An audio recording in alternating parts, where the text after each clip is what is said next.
Akalain mga madre pala, anong hilig na prutas ng madre? 1, 2, 3. Eto kanyo, papakita ko sa inyo. Ang hilig nila. Ayan. Boom!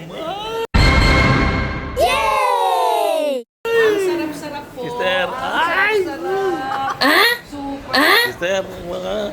Oh, ang bango. If only nakakaamoy ang video. Para ma-immune na kayo. Oo nga, ayan o. Sister, oh. Sarap, oh. Ay! Sabi ang amoy. Winner ako. Parang di ako naligo ng isang 2 linggo. Yung amoy parang di ko naligo ng 2 linggo. Ay, ang amoy. Pero maganda po rito, libre. Only ang rambutan. So, doon naman tayo. Ang juice, pwede ba? Gano'n. Nandito po kami sa Penang. Sa Georgetown in Penang.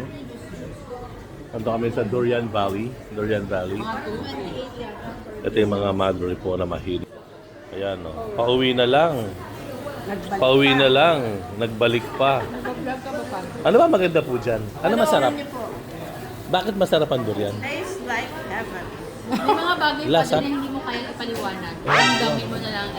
Parang Espiritu Santo na ang durian ngayon. Gravy? Creamy. Ah, creamy? Yes. That is creamy. Creamy powder. Ay, nako. Kahit ano pang sabi niyo, creamy, mimi, mimi, ayoko. Magduriyang ka na lang pa. Ha? Powdered made. Ay, nako. Tapos si Beng, oh. Parang nasa paraiso eh. Paraiso! Tata ba si Margo?